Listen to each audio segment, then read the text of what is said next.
Hey, everybody. Welcome back to a Moderately Good podcast. Before we get started, I want to do a quick shout out to my sponsors. So that would be Above Average Joe Pro, does all my video, all my Instagram stuff, all that good stuff. And he's good at taking pictures. So, you should get him to do it for you too. The other gentleman I'm working with is my guy Hunter, and he has the website Young October, where he's doing a clothing line. We're going to do a lot of charity work in the future, so go and check that out. And then last but not least, my newest sponsor, my boy Mo, that has it is GoBubble app. You can find a GoBubble app on Instagram, and it is a mobile detailing service. He described it to me as like Uber for detailing. I don't know what that means, but So with no further ado, I would like to introduce y'all to my really good and long time friend, Denney James. How's it going, Denney? It's going great. Thanks for inviting me to be here. It's interesting thinking about coming and joining you on a podcast that never done anything like this before. So thank you for giving me the experience. Okay, so you've never been on a podcast? Nope. And you've never radio show, podcast, or anything. Okay, so I'm not sure where I'm at yet, but I think that you are now the third person in a row that has never done a podcast. Podcast virgins. Like it. So how you been, man? I can't complain, and I don't complain. I think I'm just not one of those types of people who will, but life's going great. And everything that I could ever ask for has been presented to me, and I've taken advantage of grasping it, so everything's going great. Kids are great. As an introduction for me, I'm married and have been married. I better get this right. Almost 15 years now. Yeah, Barbara might listen. Yeah. So she will, I guarantee you. And then I have two kids, Madeline and Benjamin. And Madeline's almost 13 and Ben's 10. So loving life. That's awesome, dude. Yeah. I love being a dad. Yeah. Love it. Yeah. It's changed my life exponentially for the better. So, we know each other from college. Mm-hmm. Okay. And Madeline and Benjamin, cover your ears. And we had a lot of fun in college. We did. Yeah. Okay. So has your perspective changed on like the way we kind of were in college and then having your own kids? And then you said like your daughter is 12, right? Right? She's 12? She's about to be 13, but She's 12 currently. Yeah. Okay. So yeah. So, I mean, she's almost out the door. Like she's almost in high school and just out in the real world. Exactly. Yes. So how have you, what's been your approach? How are you preparing your daughter to go out into the world that we used to dominate? Did we dominate or did we get dominated? We probably got dominated, to be honest. We always thought we were the king of the castle and everything, but it seems like there was always somebody out there pulling strings, right? For my daughter, she went on the first little date tonight. We were talking about that before we started. Yeah. And it's, I don't know if it was a date. She told me it wasn't, and I didn't even know about it till 30 minutes before leaving to come here. And she was going to go meet up with all the kids from junior high at this, shake ice cream boba tea place. And anyway, so it was, I went in there and I don't want everyone to try to keep things from me. I want an open line of communication. And I've never had it where she didn't want to come and talk to me about things, but I'm realizing that she may feel more comfortable with her mother and talking to her mother about certain things because I am a dad and I am a male but we've always had that close father-daughter relationship. So it kind of scares me to death that now she's kind of not coming to me first, with things because of that relationship. So, but I think you obviously were a teenager once, mm-hmm. and I think you go through these ebb and flows with your parents. You know what I mean? So it doesn't have to necessarily be a bad thing. I think what you want is to make sure that if something does go south, that she does feel like she can go to you, even though she's not coming to you for everything, right? No, exactly. That's yeah. That's what I told her tonight. I was like, hey, look, Your dad was 12 once. Yeah. I don't know what it's like being a girl. You're right. But I know it likes being a boy. I know. Yeah. And so I want you to trust me that I'm not going to, sometimes I know you just want me to listen, and I will. You just have to trust that I will. So come to me. If you ever want to talk, have anything to say, or if you want to tell me about a little boyfriend that you have or a little guy you have a crush on, I'm here to just listen. And all you have to say is shut up, Dad, and listen. And I will. That's all there is to it. So. Do you remember your first like girlfriend, like your first like date, like crush or whatever? You know, I was a late bloomer, honestly. I do. Was that a touchy subject or what? No. It's not. I'll talk about it. And she knows. No, it was this girl, Tiffany, in junior high. I met her. Tiffany Hernandez. She was the apple of my eye. Like, I met her because she was in peer assistance leadership and I liked her all through junior high, all the way to high school. And we were friends, but I don't think she ever knew that I didn't have the confidence to like go tell her, you know? And so, I do remember, you know, it's like one of those types of things, like when you see somebody, you just light up. Right. Yeah. And so that's what the way it was for me with her. So your daughter's just running around there lighting up. Yeah. I mean, but it's going to happen. Yeah. It's going to happen. Yeah. I mean, like, do you use your dad, like guide knowledge, like, you know, to help her out? You know what I mean? Well, sure. But I don't want to also, you know, so I'm not the type of guy, the dad that's going to be super restrictive on him. I just, you know, tell me where you're going to be, who you're going to be with, and what time you're going to be home. You know, and if you don't violate my trust in those three things, you say you're going to be at a certain place at a certain time, and who you're with at a certain time, I'm fine. You know, Were you that kind of kid? I trust you're going to make the right decisions. Yeah, I was a straight edge in high school. Yeah. I didn't do anything. I didn't really start coming out of my shell. That fraternity got you. It was going to happen regardless. It was the college scene, the atmosphere, the freedom that you get when you go to college. I mean, I think that happens to a lot of people, not just me. So yeah, I mean, I want her to make the good decision. And she's so mature for her age that I think she's going to make the right decisions, but I do understand there's a lot of peer pressure out there. So hopefully we just guide her in the right direction. You know, hey, if you ever have doubt about the situation you're in, or you feel uncomfortable with something, call me. I'm not going to bitch at you. I'm not going to make you feel bad. Not that night, at least. Yeah. I'm not going to make you feel bad. And I will always come pick you up.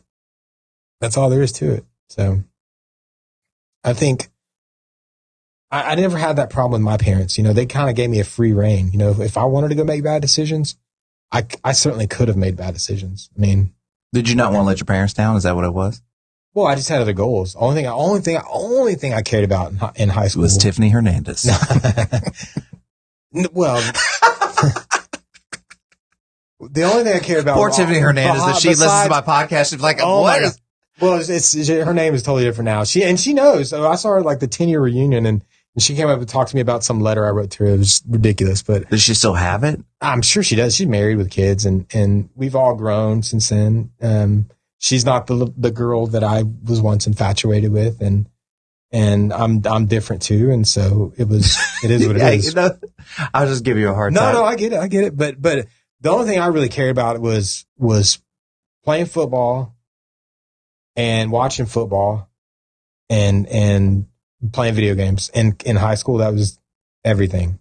And so I didn't want to ruin my chances to go to college and play football and then possibly make it to the NFL. My only thing I wanted to do was at the time, I thought Ocean Drive in Corpus was the hottest place to be, right?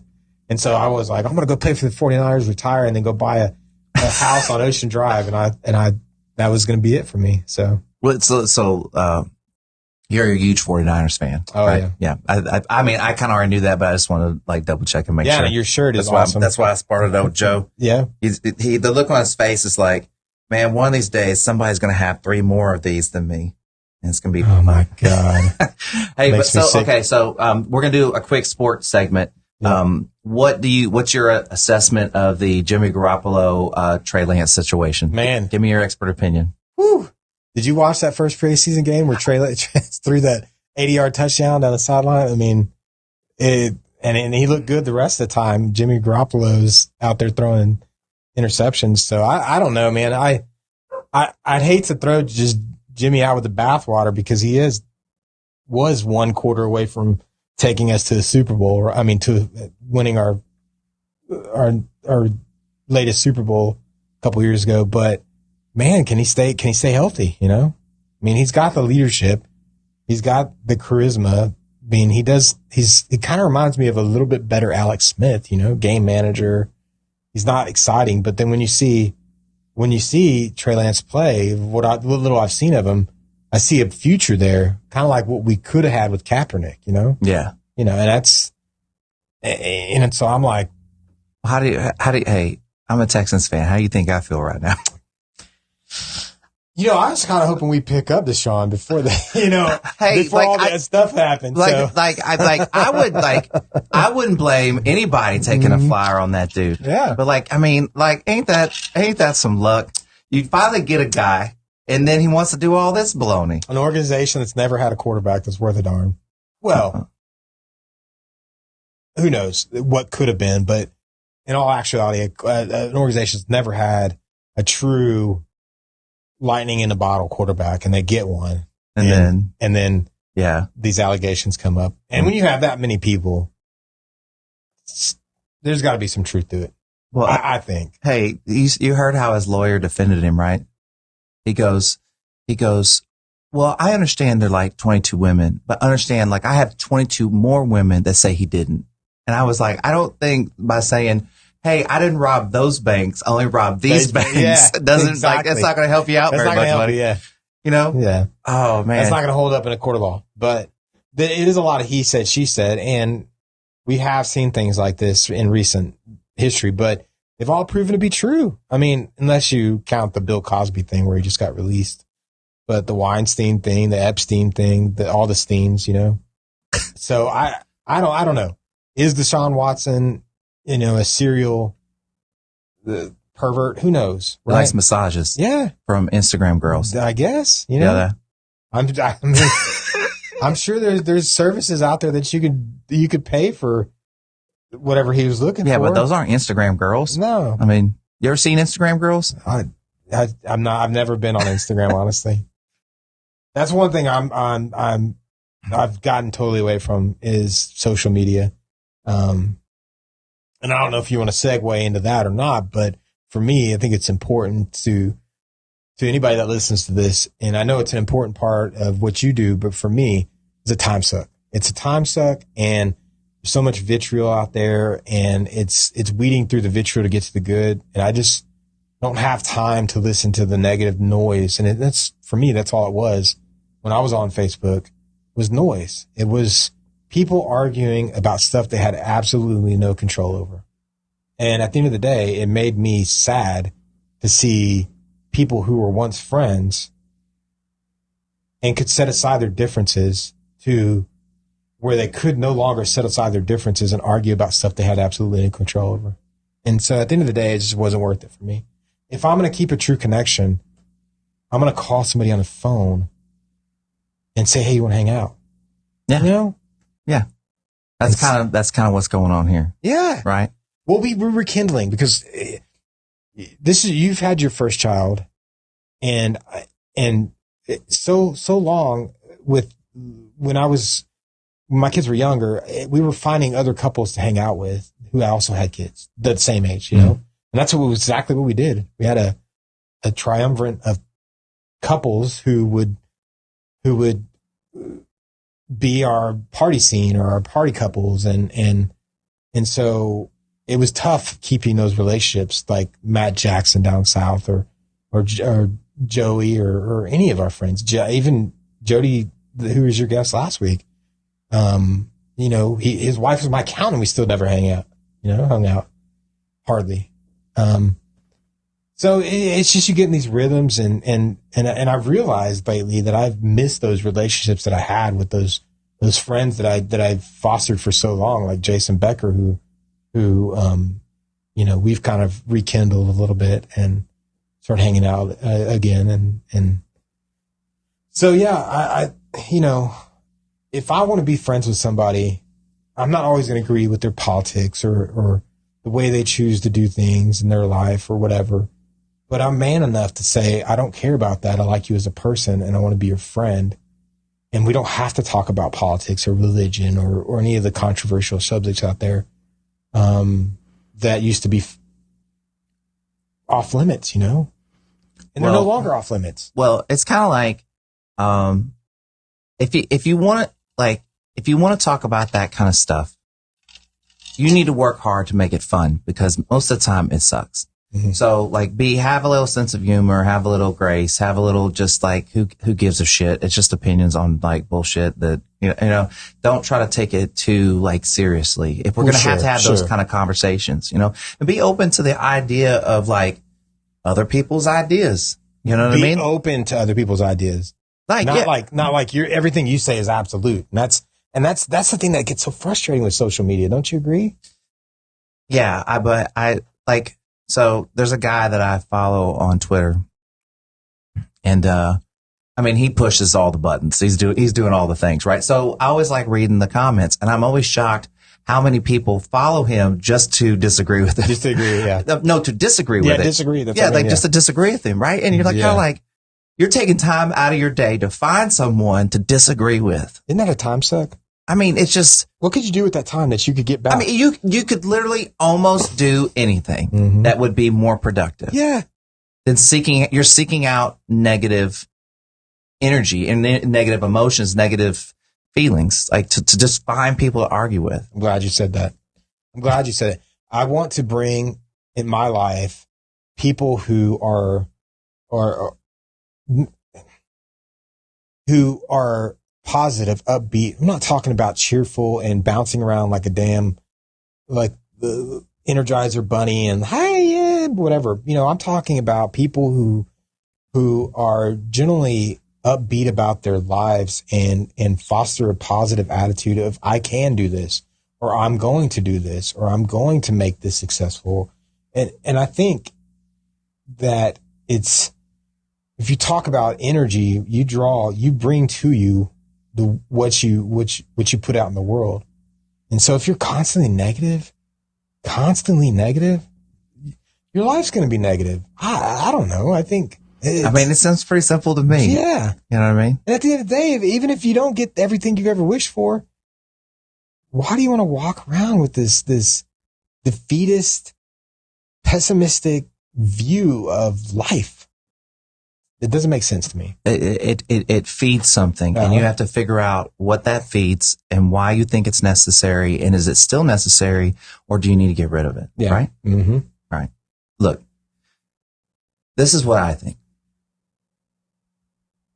I think best case scenario, Jimmy G balls out for the first 6 weeks right before the trade deadline. Okay? Mm-hmm. And then they ship him off and get a second or third round pick and maybe some dude or something like that. And then Trey Lance takes over. That's what I think. I don't know. I think if they're going to do that. But look, Shanahan's if Trey Lance starts balling out in the middle of practice, if it gets like that, they're going to be well, we got to get something because he's on his last year, right? Yeah. Yeah. They're going to get, bro, he's out. He's out. Yeah. I think so too.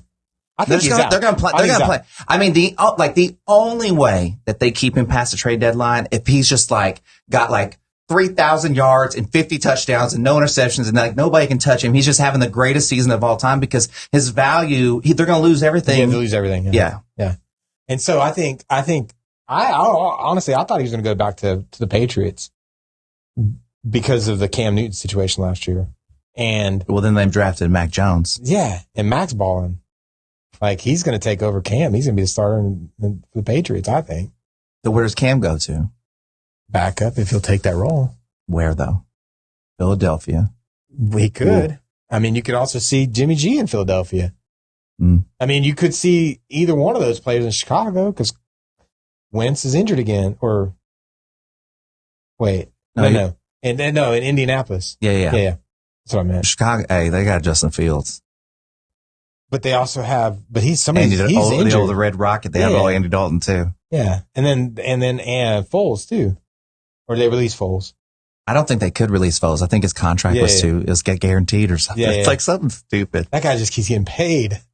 Hey, God bless you. God bless you, son. He's a Super Bowl MVP. Hey, God bless. It. Cheers to fucking Nick Foles. Yeah. Not only is he a good dude, but he's got a lot of money because people can't make good decisions. Mm-hmm.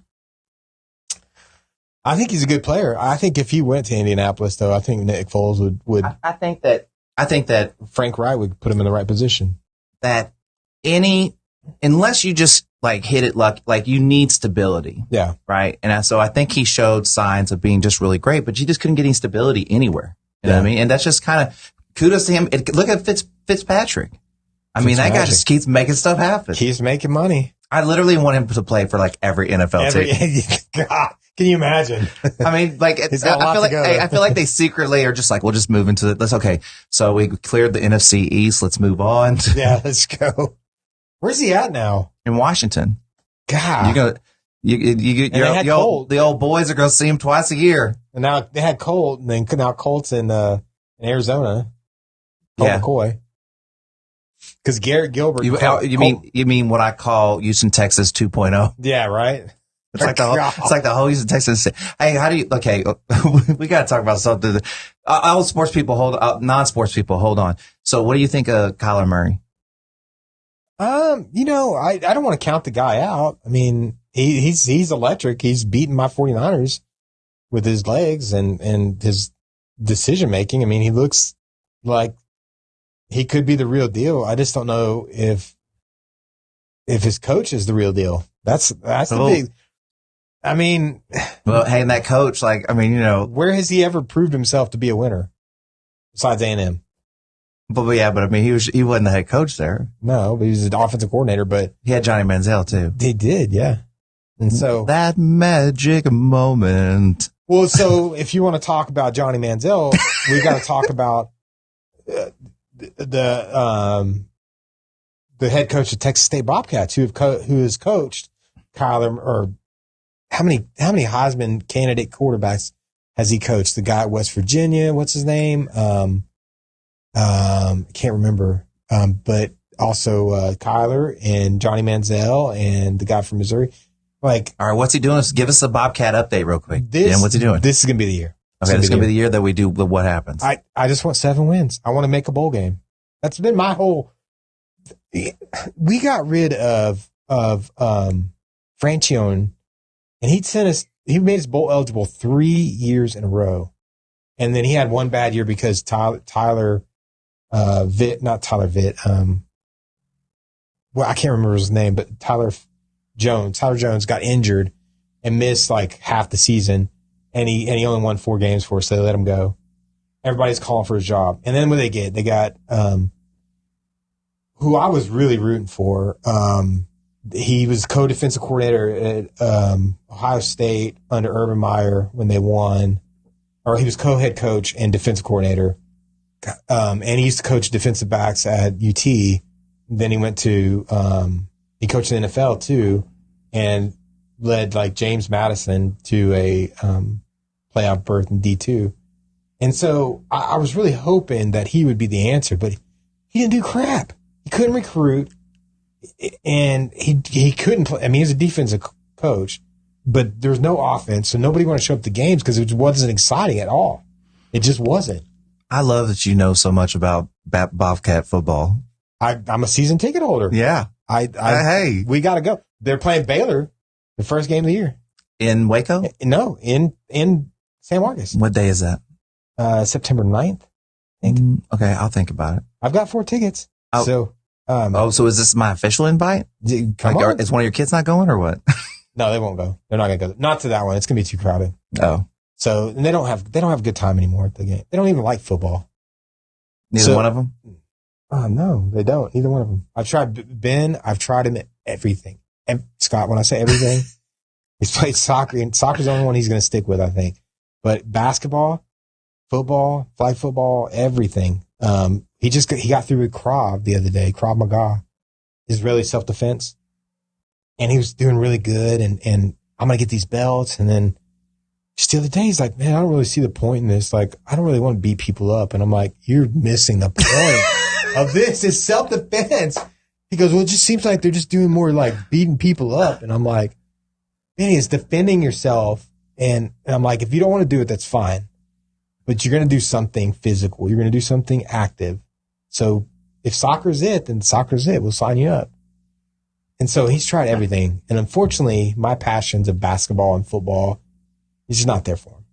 Well, I think I originally gave up on the idea of because I didn't think I was going to have kids. Yeah. Right. So I was like, well, I'm not going to have little Scott Jr., football star or whatever. And then, when we had a baby and it was a girl, I was like, well, that was your one shot. And so, but you were a girl dad first, right? What do you like more? Cause I'll never know what it's like to be a boy dad. So what do you like more, girl dad or boy dad? Oh, you're not picking one of your kids. No. You're just going like, what was more challenging or what was, more interesting or whatever, Honestly, it's two totally different spectrums. Like they're two completely different people, first of all. And it's not about what do I like better. Is one of them like you?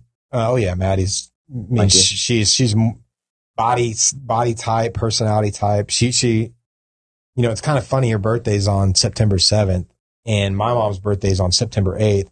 And then my grandmother's birthday's on September 9th.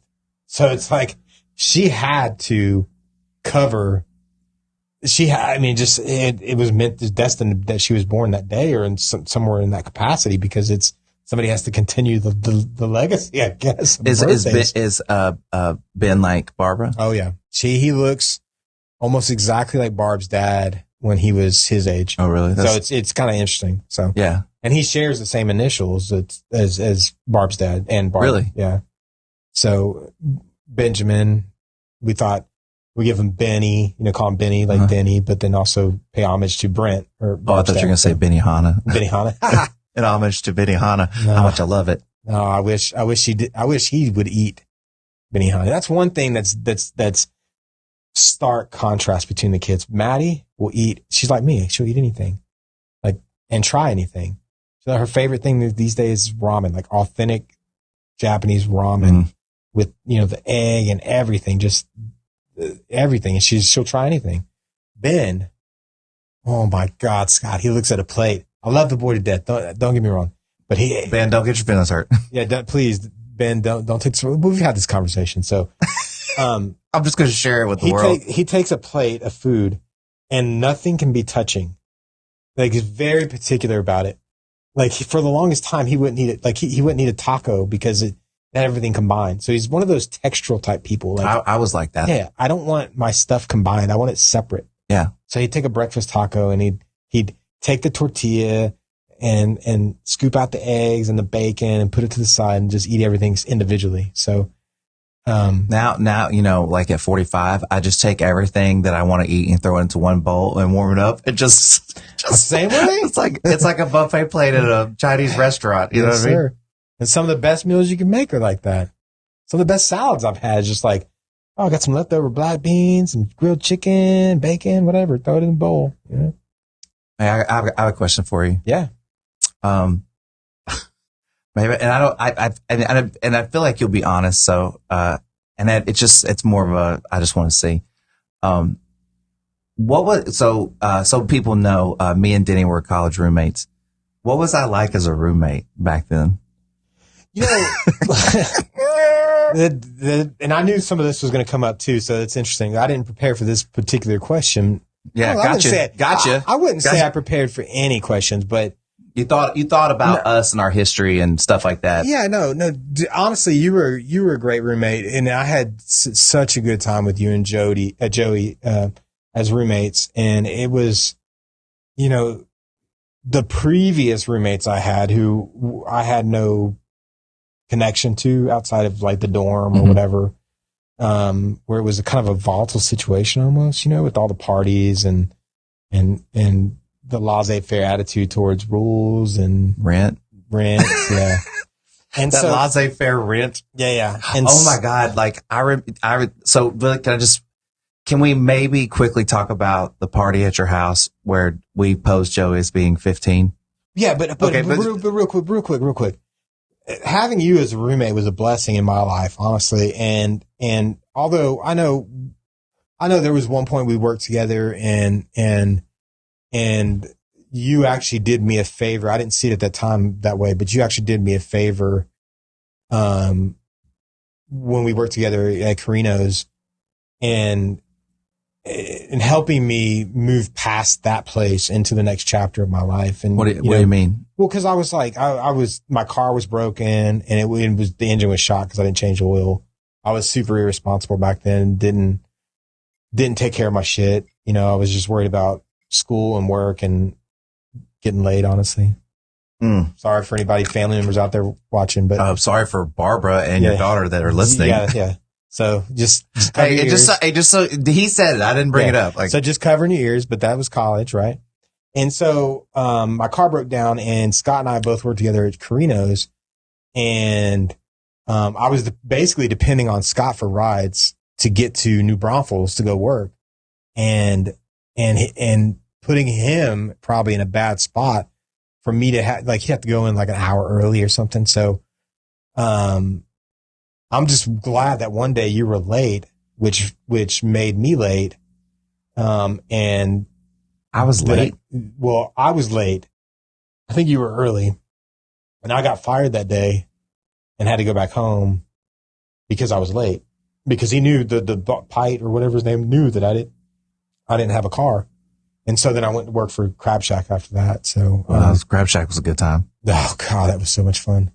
But again, it helped me because if I would have depended on you for a crutch, there'd probably have been some animosity there. And for me, depending on you or even Joey, like, hey, give me a ride until I saved up enough money to fix my car or whatever. And so that's one of the things I always use as an excuse, like, oh, I pay for my own college and this and that. But honestly, dude, I made a lot of bad decisions with money. I did. And I did pay for all my own everything. Hey, Denney, you did.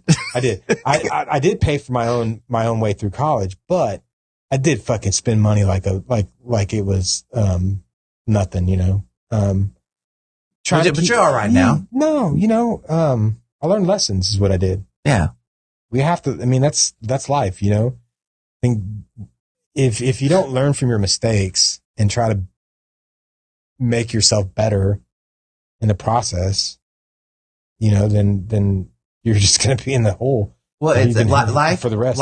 Life is constantly digging yourself out of the hole that you put yourself in. Exactly. Yeah. It's just like you just never stop digging. It's like someone goes, "Hey, why don't you dig this hole?" And you get about 3 feet deep, and then for some reason it just never goes more than 3 feet. I think it's a good analogy because if you ever get to a place where you're not digging anymore, then you're complacent. And I'm not the type of person that I'm going to be complacent about anything. I'm not going to say this is enough. I'm successful enough, or I've done enough charitable work, or I've given enough of my time to this organization, or I've traveled enough. I don't need to travel anymore. And I'm just not a complacent person. I just do too much. Kind of like a squirrel. Like I can't sit still, I got to always be moving. Right. And so, I think it's a good analogy. You're always digging yourself out of a hole that you put yourself in there. And that's not necessarily negative for those out there listening. It could mean that you've piled extra work on yourself and you've got to shovel that work off. But at the end of the day, you see the light at the end of the tunnel that may make you a little more successful in whatever you're trying to achieve. So this is the way I do that. I always keep myself in a little bit of debt, just a little bit, just to remind myself that, like, especially working for myself, like, hey, you have to go to work today, dude. Like, you don't just like, and it just helps. And so I don't know, it's necessarily healthy for my credit or whatever it is, but like having that little bit that I'm like always kind of paying something on it, and I'm running bills and stuff through it. So it's not like I'm like buying stuff. It's just like, always having, that bill had come up. For me, that makes me kind of, just keep the ship steady, I guess. So I think you're exactly right. It's, I got to a place where, So taking a step back, I used to do leasing back in 2008, the business to business leasing. And I was doing fairly well for myself then. And I got kind of fat and happy. And I think when we were working out, or you were personal training at 24 Hour Fitness, and I would go in that one off of 183. And it's kind of that time period. And then the recession happened and I lost my job. And so I tried to start my own company. So I always had it in me that I wanted to do something for myself. And so fast forward probably 8 years, and I've got a job at Dell, and I started working there and really loved what I was doing. And my wife worked for this small company that was started, this medical staffing company, and the owners were ready to retire and move to Portland. And I said, Barb, you run the company anyway, so let's just buy the company. And that's what we did. And so you want to talk about a carrot hanging over your head, or a stick beating you, or a carrot in front of you. That's it for me, because we took out a crazy amount of debt to buy this company. And we have seen some of the biggest challenges of our life with this company, good and bad, right? It's our office has been flooded twice for no fault of our own. Dang. Luckily, the insurance is expensive, but it's worth it, right? And we've had to go through, run a business through a pandemic, and luckily we didn't have to fire or let go of any of our employees. Yes. And we did have government assistance with that.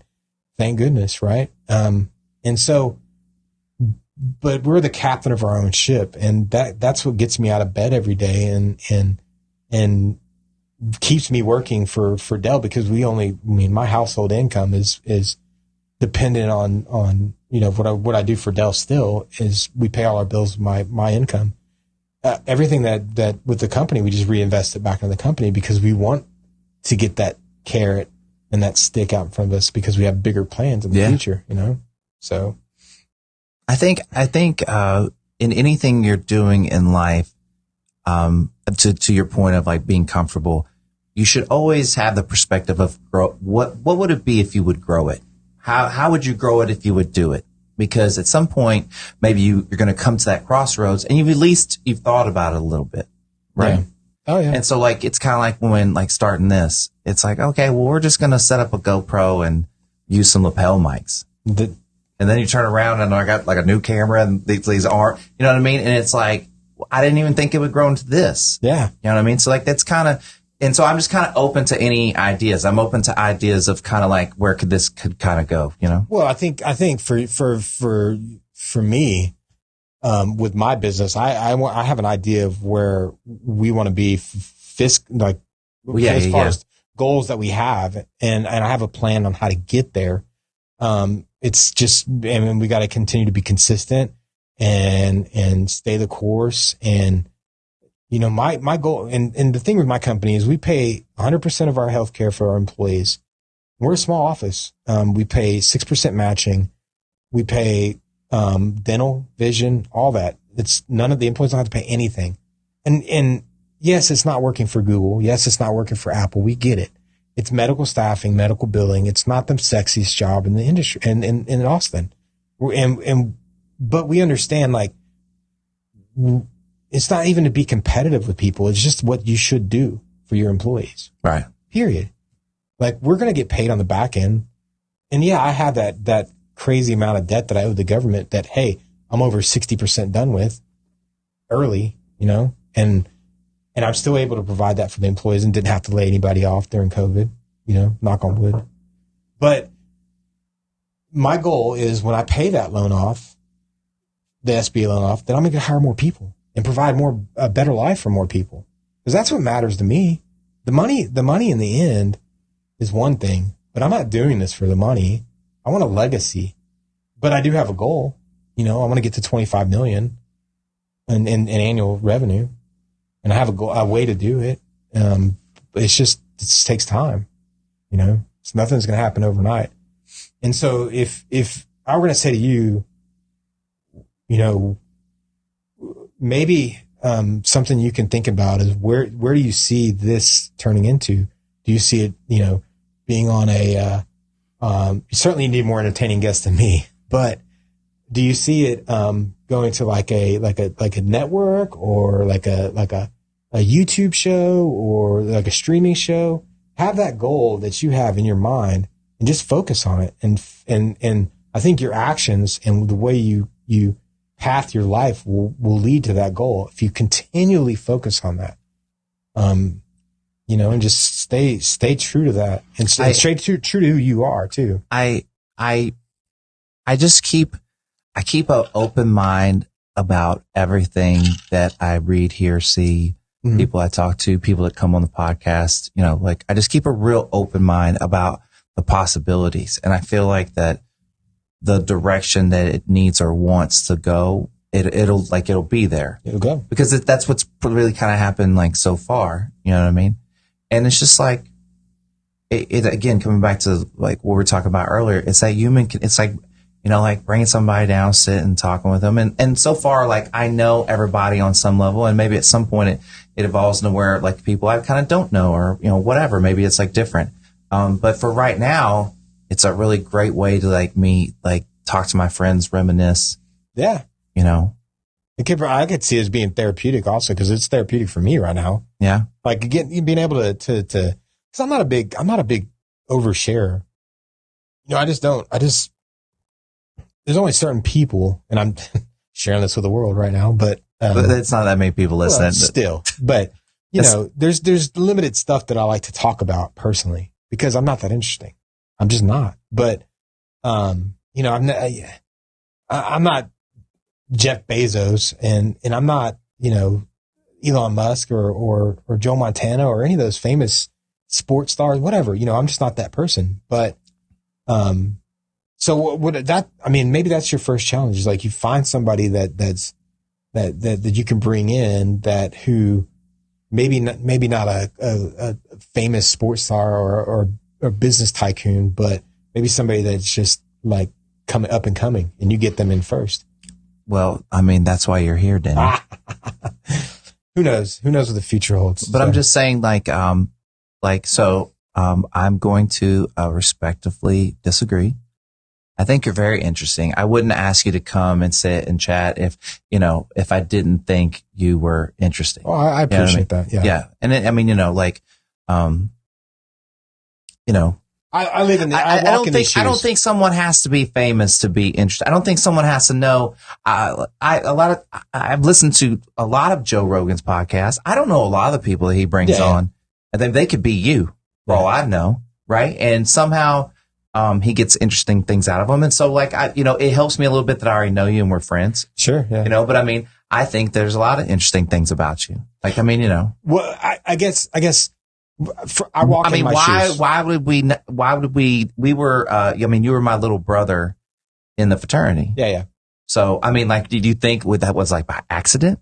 Well, no. I'm not trying to be self-deprecating, but I walk in my own shoes. So I don't think I'm interesting. Right. So but maybe other people out there who I get what you're saying. I don't necessarily think I'm interesting. I think I find things interesting, and I think people find it interesting that I think things are interesting. Yeah. I don't know. Yeah. The kind of questions that I ask and people make fun of me for. So one of the things that I like to do for my business, I like to read. I don't know if they call them self-help books. I guess maybe self-help books. You got a book recommendation? Well, I have a lot. Okay, so I don't really read them. I usually listen to them because me too. Great workout stuff. So really quickly, I guess, I don't know, the last three people I've had on also recommended books. So I guess now we're recommending books. So do you have a book that you would recommend? Well, if you're talking about business, you want to talk about how you grow this. Something that I always look back to is a couple things. And I don't know who wrote it, but it was Think Big, Act Small. Google it. Yeah, Think Big, Act Small. And it's a series that talks about different businesses who are tremendously successful today. I think one of them was Sonic Drive-Ins. I don't know if you guys have ever heard of it. It's a small chain out of Oklahoma City. I'm sure you guys have. Did y'all cruise through Sonic in Victoria? Oh yeah. Hey, I didn't drink in high school, but my friends did. I was always the DD. Sorry. Yeah. So they would go buy Sonic's drinks and fill them up with vodka and go out to Schrader Hall. Yeah. So, hey, so when we were in Victoria, the strip was, we'd go down to, where would you turn around at Walmart down there? You turn around at Walmart and come back all the way down. And then where we turn around on the opposite end, like a Taco Bell. Yeah. Usually Taco Bell. That's that. I mean, or the, what was that? I think it's food stamp place now, but it used to be like not Hobby Lobby. It used to be some sort of grocery store there. I can't remember. Oh, yeah. It was down a little bit. Is that where Hastings was at one time? No, that's way down. Well, was Hastings there? I don't know. You guys don't know what we're even referring to, but it's on Navarro Street in Victoria. But yeah. Everybody has that street though, and from small towns of Texas, everybody has that. The Cruise Street. Yeah, Edna had a strip too. Yeah. I mean, it went from Sonic to Whataburger. Everybody knows that. Mm-hmm. Oh my gosh! Everybody blasting their music and I had two 12s. I had two 12s. I was bumping Public Enemy.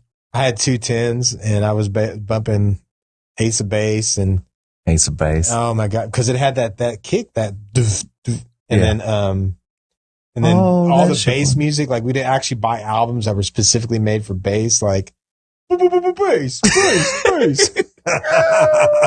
It was so ghetto, dude. Our trunks were around. I had a hatchback Ford Escort. That was my first car, 1985, white, rust in the back. And I just wanted it because my buddy Brian Yannick had a 1995 or 2 or 3 Ford Escort. I can't remember. And it was cherry red, and he had these big 15s in the back, and it was rating off the glass, and they were super loud. I was like, oh, it's so dope. I want one like that. So I found the only thing I could afford, paid $1,000 for it. And so I put these 2 JL10s in the back, and my buddy made me this homemade box, and I was like, oh, it sounds so awesome when you're in the car. Outside the car, it sounds like, oh my God. We tried Duramat and all that, and it's just nothing, like, so rusted out. It was so funny. Do you know when I think of you, do you know what the first story comes to mind when I think of you? I can make it really short. And we can go back, since I touched on the story about the party at your house. We can touch on that. Yeah, that's such a but do you know what makes me think, like the story I think of you every time? What's that? I think it was in March, and you couldn't figure out why your car smelled so bad. And there had been a turkey in the back since like November. And it was like underneath your shit, and you opened up the thing. Wrapped up in foil? Yes. Oh my God. Yes. And I just remember smelling your car and going, holy, like, I was like, what is that, bro? Like, you're like, I don't know, man. It just stinks. It was like March. You probably had already gone to spring break. Oh, I'm sure. Oh my gosh. Oh my God. Oh, I think about that all the time. And that was from like Thanksgiving. Probably that's like you brought it home. Probably to my grandmother's and stuff. Yeah. Like I said, back then I did not make the best decisions when it came to like.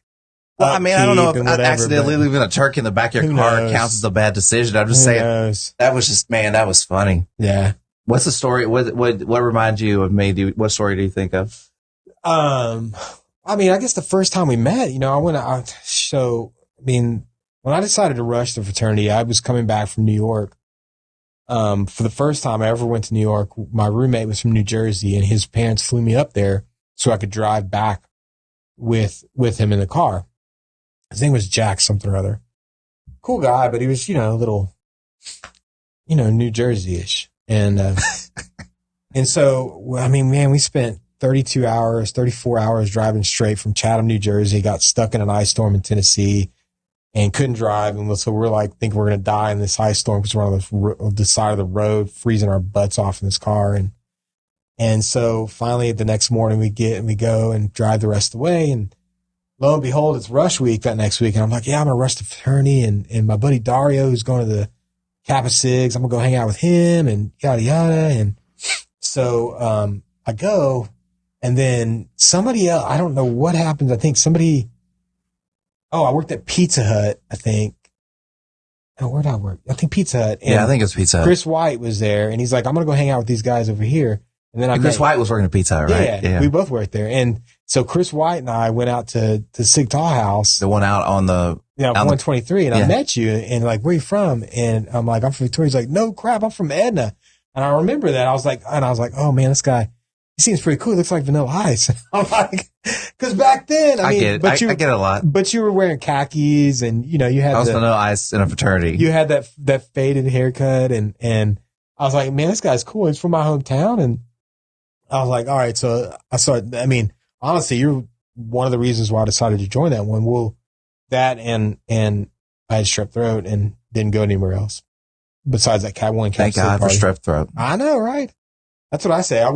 I mean, I probably was still gone because from what I understand, the Kappa Sigs were just different, the different type of fraternity altogether. And then one of my pledge brothers, actually, he pledged Kappa Sig. He was in the Army, and he was like, this is fucking bullshit, and left. So, or he got blackballed or something. I can't remember. But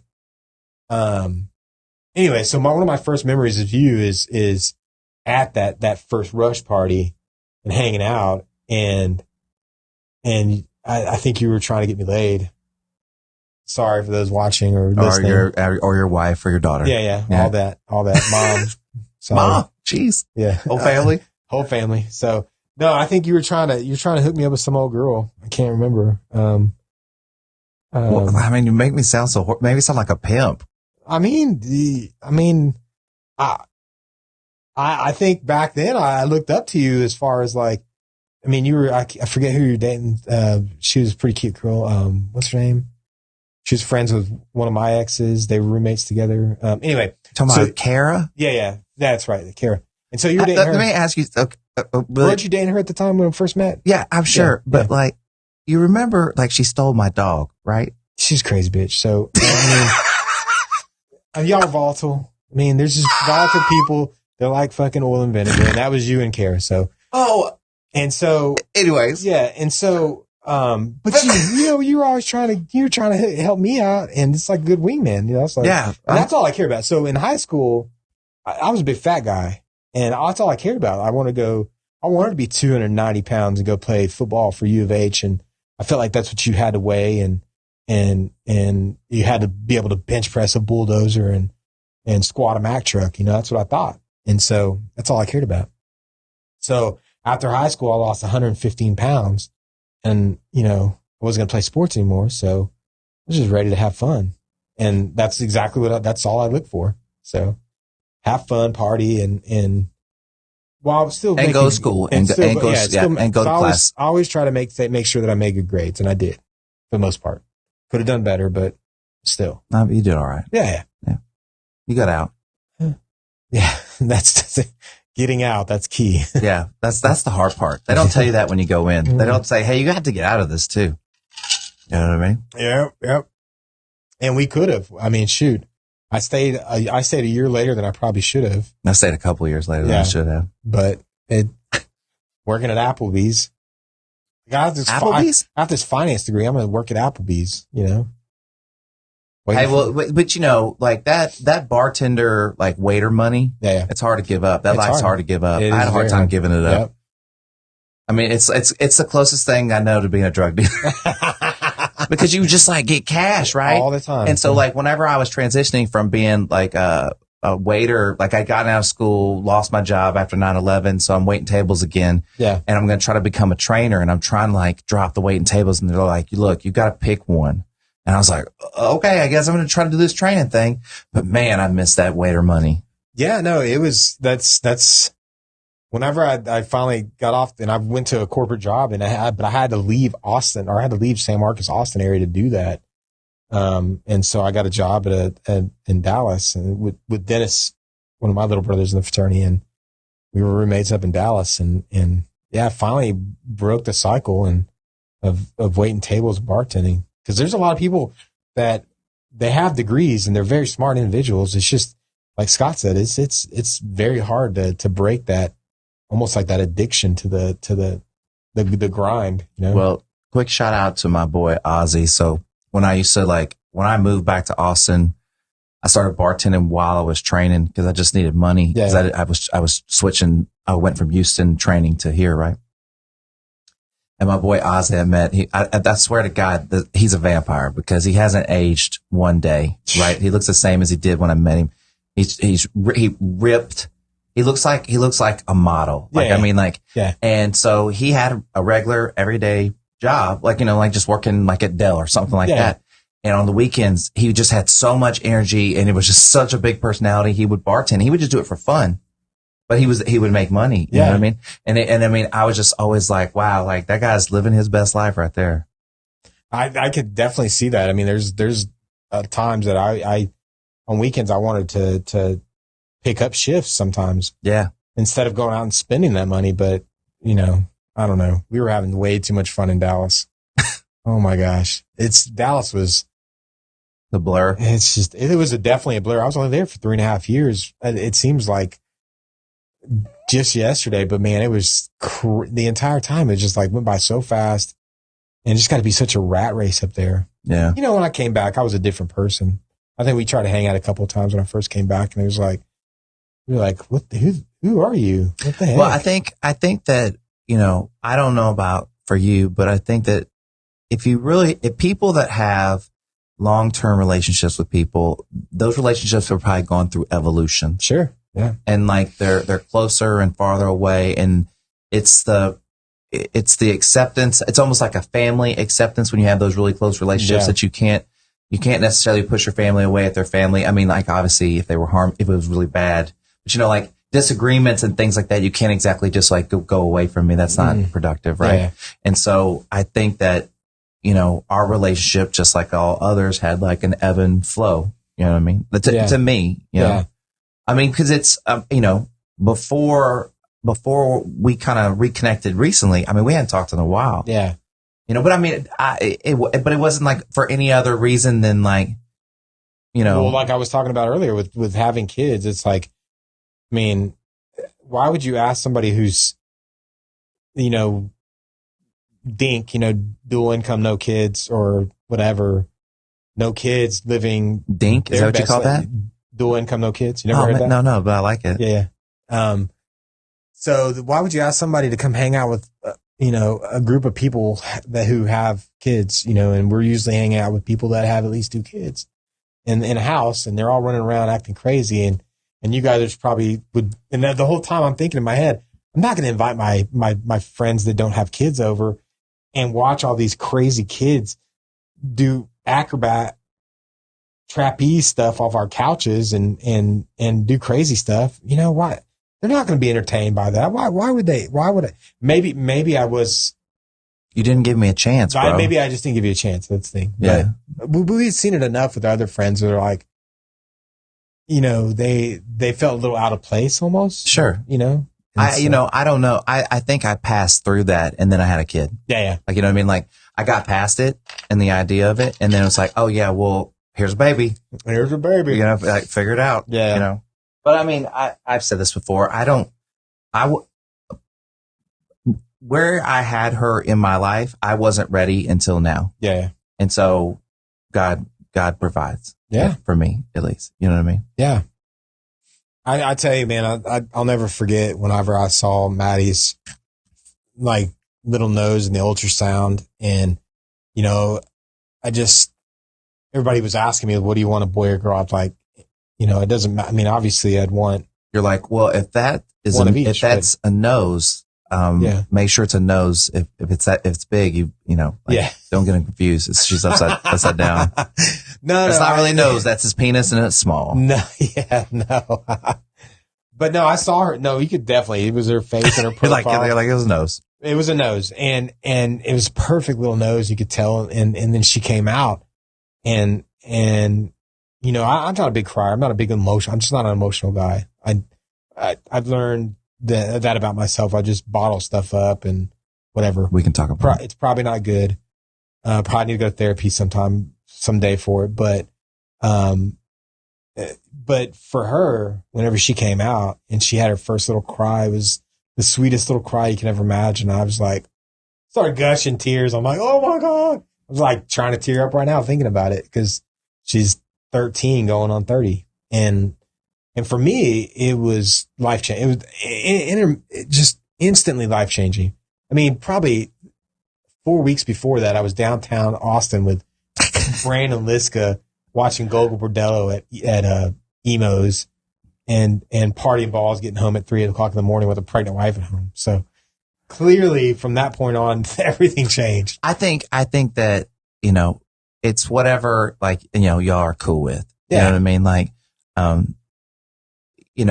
if Barbara wants you home, then you should be home. But if she's like, just go, and you're just like, okay, go. Yeah. Well, no, then Or it if was, you're freaking out and you're just like going out and doing stuff, No. that's good too, I guess. I don't know. well, no, then it was like, she understood. She's like, everything's going to change after the baby Yeah. comes. And that's the way, Yeah. and Aaron was like that with Yeah. me too. I think it's a very mature thing Yeah. to go like, hey, like what, his life's going to change too. It's going to be something different for both of us. I can't do that right now. I know I'd want to do that if I want to release steam, like if the roles were reversed. So I'm going to let him go and just let him enjoy that. But you have to hold up your end of the bargain. So then once the baby's born, Sure. you got to be doing shit. Oh yeah. And You know what I mean? That's one thing that I never fell down on the job. I mean, Barbara would actually hold me to it. She'd make me sign contracts. Like if we're going to stay out too late. All right. If you want to stay up and do this, then I'm going to make you sign this piece of paper that say you're going to get up with the baby and feed the baby when we're both hungover. So I think it's great about that. Yeah. So I'd sign the contract. Right. And I would do it. Yeah. I do it because that's, It's your word, bro. somebody's got to do it. And it's your word. It's either him. And I told her, yeah. And what's a man if he's not his word? Right. Right. And so, but yeah, so it was,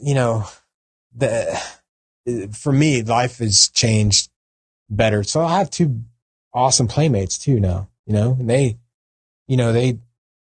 we've grown a unique bond with, even though they don't like the sports that I like and they don't like some of the things that I like, we find ways to bond and they want to hang out with me. They're my buddies, and I look forward to spending time with them, Do you also look forward to them leaving the house? Yeah. No. No. Like, but you recognize that if you're doing your job correctly, that they should want to, like, that it should be a thing that they should want to, like, break free, right? No. So or what do you think? You tell me what you think. So I don't look forward to the time they're leaving. I kind of want to pause things for a little while and just let them be cool for a little bit. But I understand it's going to happen. I have no control over. They're eventually going to leave. I'm certainly going to help push them out because it's doing them a disservice if I'm one of those parents that are going to constantly like nurture and not, ever push them. There has to be a balance to be something more in their life, And so, will I pay for their college? Yeah, I'm going to do everything that my parents couldn't or wouldn't, and have I set myself up financially to do that? Yes. But am I going to make it easy for them and shell out like my daughter asking for $50 a day for boba tea? No, absolutely not.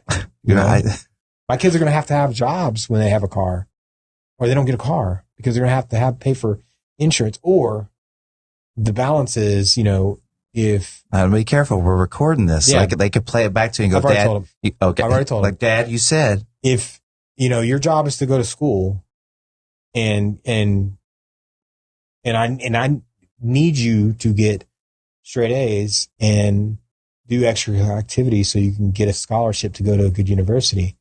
That's your job. I'll pay for everything. If you're not going to live up to that end of the bargain, then you got to get a job and pay for your own stuff. Right. And so the money that I have set aside for them can go for one or two things: college or trade school. Yeah. That's it. If you're not going to do either one of those things, that money's mine. It is. Like, and I didn't put in a 501k either. It's like it's like Denny's Millions. Yeah, exactly. Go spend this money, but you got to spend it the way I'm telling you to. So, oh man. But I wish I had that opportunity as a kid because it was, honestly, working 40 hours a week and going to school, and being jealous of people. And I think that's part of the reason why I spent frivolously the money that I had, because I'd watch people who didn't struggle like I did financially, and I'd want to be like them. I fell into the Jones effect, I wanted to be like them, and that's such a stupid way to be. I was so stupid then. But I think a lot of people go through that period. Yeah. I think a lot of people have to figure that out. I think so too. You know what I mean? Yeah. So I usually try to like wrap this thing up with kind of the same question. And so what I want to know is like, you know, in the infinite wisdom that you have gained, like, so what do you do to like help like balance your life? Like, so we kind of talked about like, you know, when we're in college, we did very extreme stuff, out of control, blah, blah, whatever. And obviously you figured out that having, you know, to being in the middle, living in the gray is way more effective than being on an extreme ends and stuff like what you talked about, like online. So what do you do to maintain that composure and to keep your life like moderated? So, you know,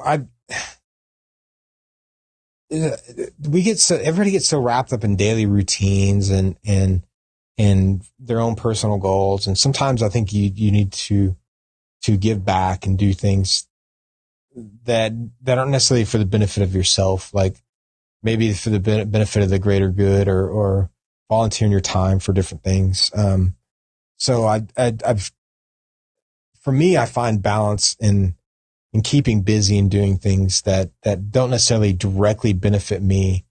And I've kind of always been this way. Like in college, even though I was working and going to school, I was also doing like interfraternity council and the fraternity leadership council, you know, the EC board, you know, so I've continued that in my life too. I sit on a president of the HOA board, which is not rewarding. I don't welcome that to anyone out there to try it, but somebody has to do it.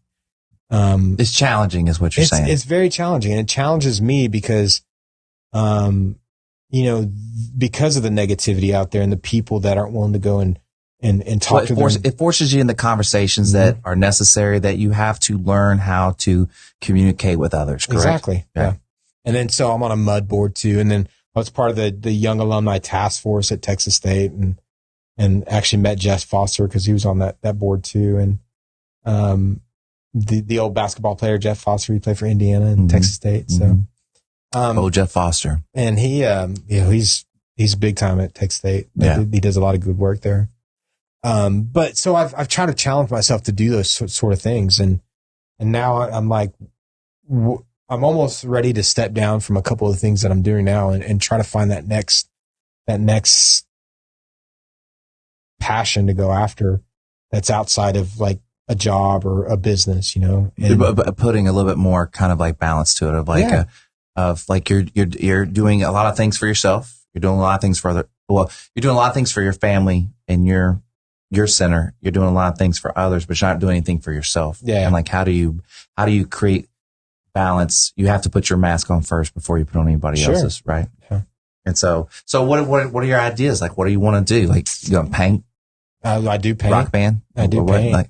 I do paint, and I'm not very good at it, but because it comes with practice, you know. I watch this. Well, look, bro.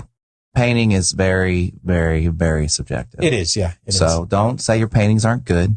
No, they're not what I want them to be. I'm my own worst critic. You know? Yeah. So, but that's what painting is. It's working through those things. Yep. I mean, like, you would be surprised how long it took Jackson Pollock to figure out how to throw that paint. No, I'm not even making that up. Like, I mean, like, he had to learn, there was a method to that madness. Sure. Yeah. And so he had to learn how to do that. And that's what's so interesting about, you go, I just threw that paint. Well, he didn't just throw paint. No. Like, it was a whole thing. And like, I mean, that's a lot of practice. Yeah. But then they proved like some like 4-year-old girl could do the same thing or something like that. And they're like, is this a Jackson Pollock or is it a 4-year-old girl painting? Well, I watched a great documentary the other day on Netflix, and I would encourage everyone else that's listening or watching to also watch it. It was, Bob Ross.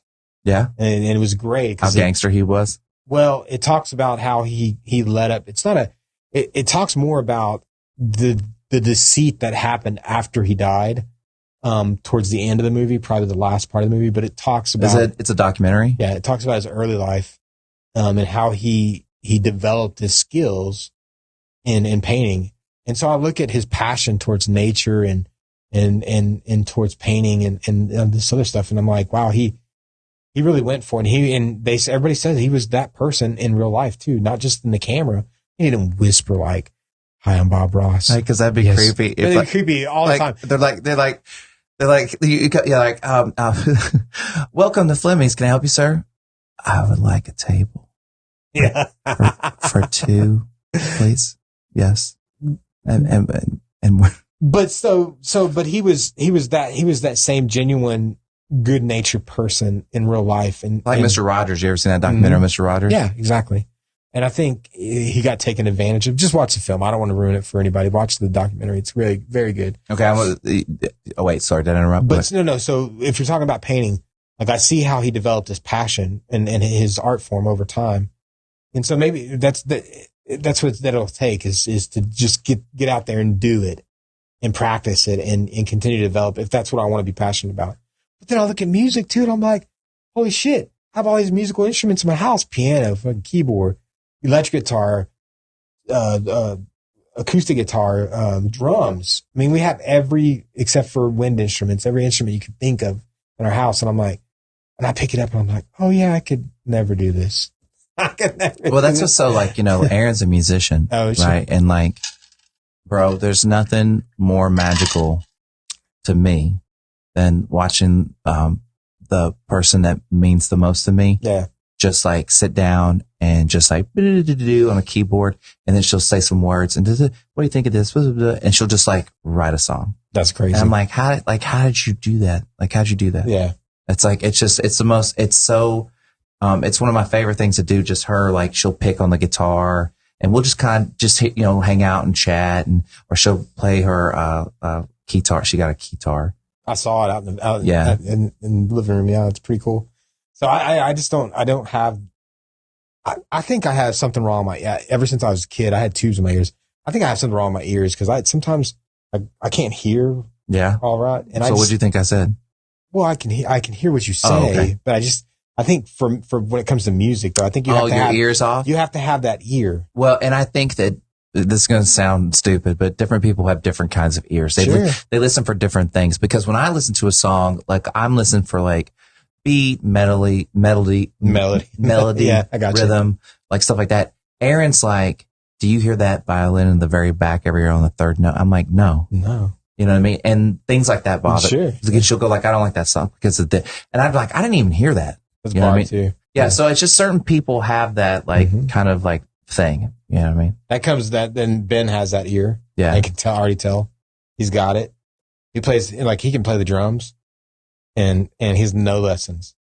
And he's got, like, I want to get him more lessons, but he's got that ear. So who did he get his rhythm from? You or Barbara? Oh, Barbara.